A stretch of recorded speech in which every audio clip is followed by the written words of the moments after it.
Bien, nos habíamos quedado entonces en 1930 con la fundación de la Confederación General del Trabajo, de la CGT, y me gustaría señalar en cuanto a este nuevo periodo que arranca de la década infame, que la acción de los obreros va a estar orientada más a lo económico que a lo político, ¿sí? Va a haber un distanciamiento o cierta independencia del accionar de los partidos políticos por parte de los sectores obreros, que durante este lapso de tiempo van a ver que sus condiciones de trabajo continúan igual, pésimas, muy precarias. Misma situación se repite con la remuneración salarial, y vamos a tener, si antes había cierto arbitraje del Estado en los conflictos obrero-patrón, en este lapso de tiempo no va a existir ese arbitraje y se van a resolver las cuestiones de forma unilateral por parte del sector patronal. Entonces ahí nosotros vamos a tener, digamos, un cierto empeoramiento en realidad en la condición del obrero. Pero sin embargo, lo que nosotros podemos señalar es que durante este proceso se produce, durante este tiempo se lleva adelante el proceso de industrialización por sustitución de importaciones. Comienza un muy tenue, muy leve fomento a la asentación de industrias livianas en nuestro país. Y hago hincapié en esto de industrias livianas porque, bueno, son las que más mano de obra demandan, porque son aquellas que están ligadas al sector primario, ¿sí? O sea, por ejemplo, el sector alimenticio, ¿sí? Las industrias primarias son las que más trabajadores demandan y estos trabajadores iban a provenir del interior de nuestro país. Observen cómo ya incluso cambia lo que es el foco. Es decir, cambia el sector de donde provienen los trabajadores, que ya esta vez no son inmigrantes que bajan de los barcos, sino que ciudadanos del interior del país que vienen hacia Buenos Aires, ¿sí? Porque es el lugar donde van a comenzar a instalarse los asentamientos fabriles, ¿sí? Bueno, lo que me parece interesante señalar es que esta nueva masa de trabajadores que viene va a formar parte de efectivamente una nueva clase obrera que se va a diferenciar de la anterior, porque la anterior, que había venido con ciertas ideas políticas, ¿sí? Socialistas, anarquistas, ciertas ideas de organización, ahora no, ahora digamos van a ser trabajadores del interior del país que digamos lo único que quieren, que con lo que vienen es con el deseo de progreso, ¿sí? Bueno, entonces, digamos, nosotros tenemos ahí esa masa de trabajadores que va.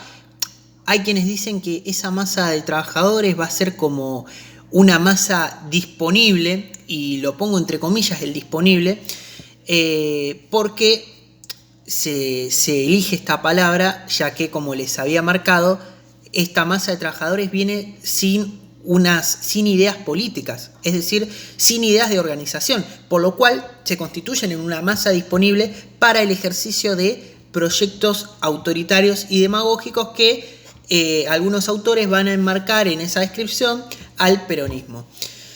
Entonces, bueno, nosotros, como les decía, tenemos ahí lo que va a ser, mejor dicho, el sector obrero, que vamos a tener dentro del mismo una fuerte influencia del sector sindical que se va a extender hasta 1943.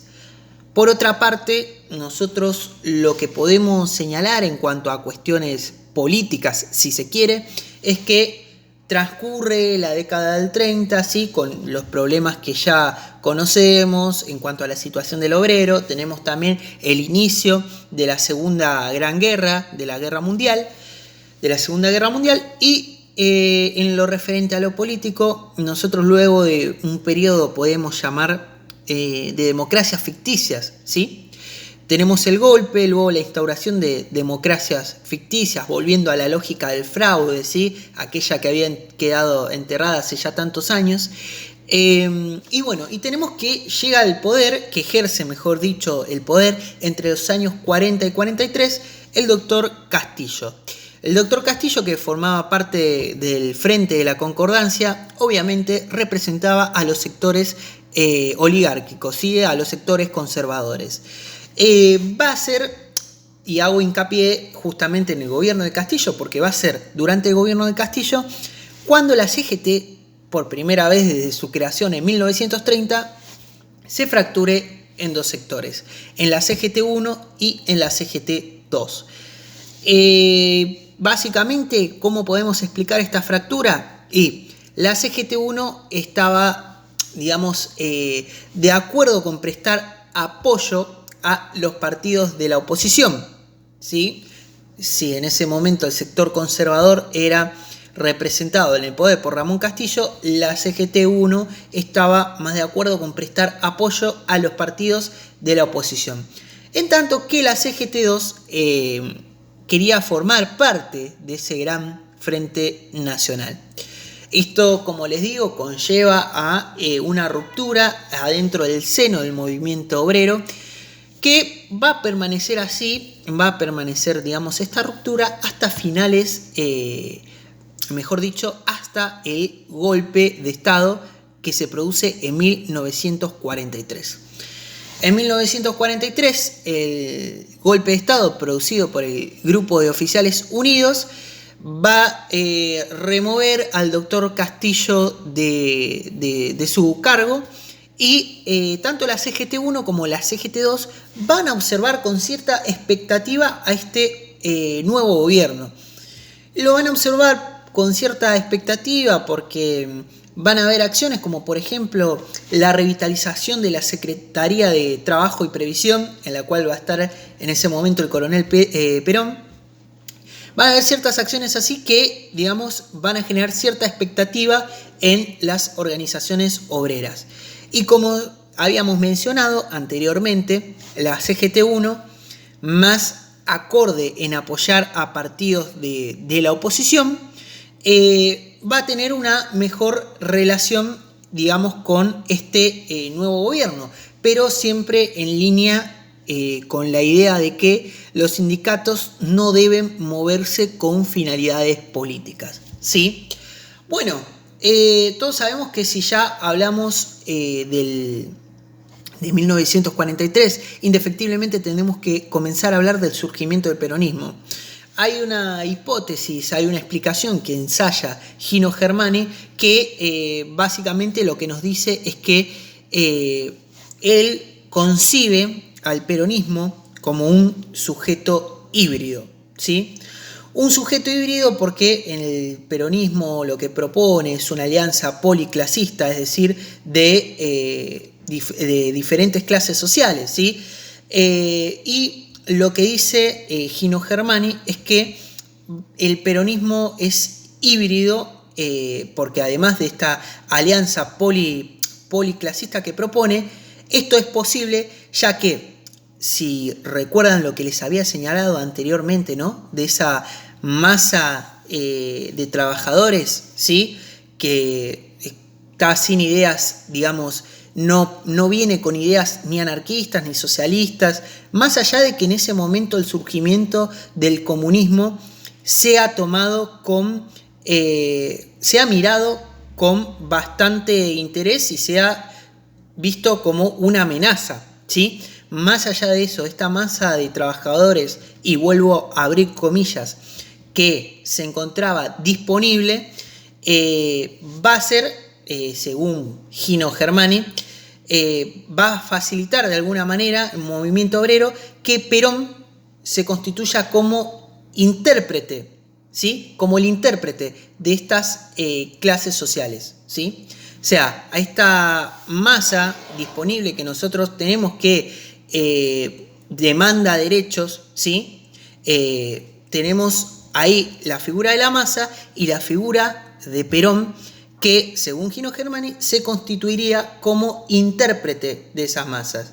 Es decir, podemos decir como un árbitro en medio de esa alianza de clases, en esa alianza policlasista. Bueno, entonces nosotros tenemos que, además de lo explicado ya, que el peronismo, digamos, fue conformándose mediante la alianza con la CGT número 1 y que posteriormente se iría sumando también la CGT 2, ¿sí? Recuerden que la CGT 2 era la CGT más reticente a lograr un acuerdo o apoyar, digamos, al nuevo gobierno. Podemos decir entonces que lo nuevo del peronismo radicaba en que la satisfacción de las reivindicaciones obreras que efectivamente había logrado, ¿sí? Porque muchas demandas obreras se habían respondido. Esas demandas obreras iban en línea con el proyecto de desarrollo económico que proponía este nuevo gobierno. Bueno, de aquí en más, nosotros lo que tenemos que destacar de 1943 hasta el 17 de octubre, que va a ser una fecha realmente icónica, ¿sí? El 17 de octubre de 1945. Lo que tenemos que destacar nosotros aquí es la importancia que se le da a la cuestión social, ¿sí? Es decir, el coronel Perón desde la Secretaría de Trabajo y Previsión va a ser el máximo exponente de esta política social, ¿sí? Del nuevo gobierno. Vamos a tener, ¿sí? No solamente una práctica discursiva que genere expectativa en los obreros, sino vamos a tener también la real solución a las demandas de los trabajadores, ¿sí? Entonces, podemos destacar algunas cosas como la celebración de los convenios colectivos de trabajo, ¿sí? Que básicamente van a permitir, entre otras cosas, van a permitir el ascenso del general, el coronel Perón, van a permitir el ascenso hasta que finalmente va a terminar, el propio gobierno va a terminar, digamos, queriendo reducir su protagonismo, ¿sí? Encarcelándolo. Y en 1945, el 17 de octubre de 1945, nosotros vamos a tener la mayor expresión vista hasta la fecha de la movilización de los trabajadores que piden por la liberación de su líder, ¿sí? De Juan Domingo Perón. ¿Cómo podemos entender esto? Podemos entenderlo porque Perón para los trabajadores representaba nuevos tiempos en la nueva política, ¿sí? Había una nueva política, ya no estaba más la política del fraude, la política de la persecución de la semana trágica, sino que ya estaba, digamos, una nueva política, ¿sí?